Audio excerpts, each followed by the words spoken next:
bonjour, nous sommes en direct de Salon Topresa. Cette nouvelle édition, elle a beaucoup de perspectives et surtout concernant certains pays arabes. Pourriez-vous nous parler quelles sont les nouveautés et quels sont les pays arabes qui participent à cette édition? Absolument. Alors, nous sommes aujourd'hui sur la 33e édition du salon. Donc le salon IFTM Topresa est le salon par excellence sur lequel les professionnels se retrouvent. Donc c'est un moment très attendu.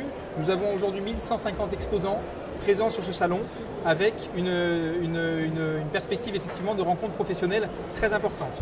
Donc concrètement, c'est une occasion rêvée pour les destinations de pouvoir faire la promotion de leur marque et de présenter l'ensemble non seulement des offices du tourisme au niveau national, mais également de permettre à l'ensemble des acteurs privés qui exposent sur les stands des destinations d'être présents. On pense notamment aux hôteliers.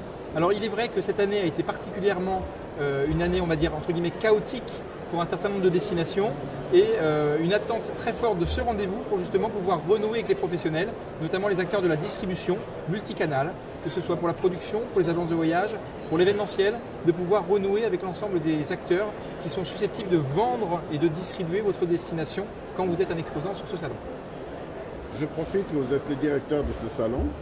Et quand on va dans les salons professionnels, tout le monde dit qu'il y a l'air de crise. Alors, qu'est-ce que vous en pensez? Est-ce que vous ressentez la crise ou la crise elle est derrière? Qu'est-ce que vous en pensez? La crise, oui, il y a une crise indéniablement. Elle peut être politique, elle peut être économique, elle peut être sanitaire, elle peut être, par moment, elle peut être situation de guerre, etc. En revanche, nous avons la chance, nous, en tant que salon, d'être un salon professionnel.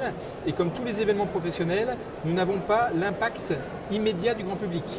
Entre professionnels, nous sommes là pour préparer l'avenir. Donc, un pays aujourd'hui comme l'Égypte, comme la Tunisie, comme le Maroc, comme l'Algérie, sont là, par exemple, pour être dans une démarche professionnelle et voir les professionnels sur des engagements moyens et long terme.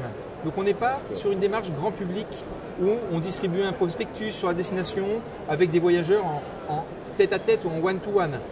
L'acteur que l'on va voir, le réseau de distribution, l'agent de voyage qui va se former sur la destination pour être un meilleur expert, c'est sur du long terme. Donc c'est pour ça qu'aujourd'hui, on retrouve plus de 100 destinations étrangères qui exposent sur ce salon. D'accord. Notamment dans cette destination, il y a des pays arabes. Des pays arabes où il y a eu des problèmes, où il y a eu des événements. Je ne veux pas appeler ça de problème, il y en a certains qui l'amènent de révolution, mais nous, on les appelle des événements. Et on a vu d'ailleurs un certain recul au niveau de chiffres de touristes, notamment l'Égypte, la Tunisie et actuellement la Syrie malheureusement. Qu'est-ce que vous en pensez? Nous, on a vu que ces pays participent dans votre manifestation, l'EDER en France, pour remonter un peu l'image, l'image exactement. Tout à fait. Alors, situation de crise, automatiquement, va avoir tendance à effrayer un petit peu, en tout cas, retarder le voyage qu'on pouvait faire sur une destination. On a tellement d'offres au niveau mondial, les destinations sont en concurrence les unes avec les autres. Donc, mettons-nous à la place du voyageur, lorsqu'il doit passer des vacances, automatiquement, le choix va aller vers des situations plutôt stables, plutôt réconfortantes, etc. Le touriste n'aime pas l'anxiogène. Donc, la logique d'avoir une baisse, la logique d'avoir une baisse de fréquentation sur certaines destinations se comprend parfaitement.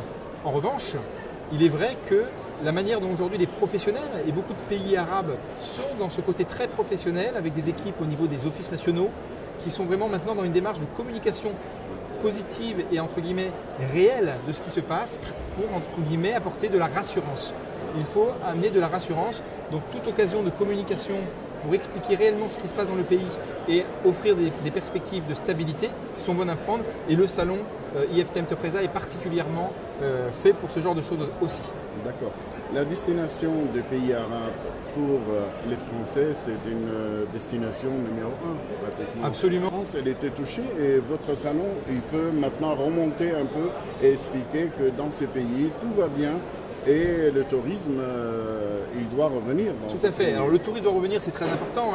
Premier levier de croissance économique pour beaucoup de destinations, en termes d'emploi, en termes de revenus. Donc même pour la France, le tourisme en tant que destination représente quasiment 7% du PIB. Donc très loin devant l'automobile, devant l'agroalimentaire ou autre. Et pour beaucoup de destinations, on est entre 10 et 20% du PIB. Donc indéniablement, le tourisme joue un rôle économique phare pour beaucoup de destinations. Évidemment, quand on a un affaissement du nombre de visiteurs, c'est un véritable problème économique pour le pays. Donc, il y a obligatoirement une démarche d'essayer de recouvrer le plus vite possible le secteur du tourisme et la destination pour qu'elle soit justement maintenant remise au cœur des distributeurs, au cœur des producteurs, pour que justement ils puissent remettre à l'honneur ces belles destinations que sont les pays arabes. Est-ce que votre salon peut donner confiance aux Français pour revenir dans ces pays-là Absolument. Alors, notre salon, comme nous sommes 27 000 professionnels réunis pendant 4 jours, c'est l'occasion rêvée pour dire aux professionnels qui sont chacun des relais de communication. Nous n'avons pas de voyageurs ici, même si nous sommes tous des voyageurs à titre privé. C'est la filière. C'est la filière professionnelle qui est là. Donc, c'est un moment excellent, entre guillemets, d'urbaniser tous ces messages positifs, d'apporter de la rassurance, d'apporter de la cohérence et de redonner, entre guillemets, au grand public via les professionnels, via les médias, via les tours opérateurs, via les distributeurs, les bonnes informations qui vont justement expliquer aux Français que l'heure de pouvoir goûter à nouveau au plaisir de visiter ces destinations a sonné.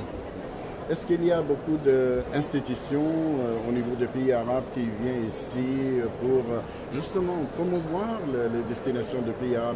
On a appris que le ministre du tourisme égyptien est là, libanais peut-être. Absolument, on a une quinzaine de ministres étrangers qui sont présents et il est vrai que le ministre du tourisme tunisien, le ministre du tourisme marocain, le ministre du tourisme égyptien, l'ensemble de ces personnalités politiques sont là pour accompagner leur pays et faire en sorte que cette démarche tourisme soit relancé le plus vite possible, avec effectivement l'ensemble des impacts positifs que le tourisme apporte. On comprend cette nécessité et effectivement les meilleurs ambassadeurs, les meilleurs commerciaux de ces destinations sont avant tout ces brillants personnages que sont les ministres du tourisme de ces destinations. Absolument. Absolument. En tous les cas, la France reste la première destination touristique mondiale et votre salon, il représente ce pays-là avec toute sa diversité au niveau touristique. Je vous remercie et je souhaite plein de réussite pour votre salon qu'il est leader actuellement incontestablement. Merci beaucoup. Merci à vous et un bon salon surtout aux destinations arabes de manière à ce qu'elles retrouvent rapidement beaucoup de touristes. Merci à vous. Merci bien.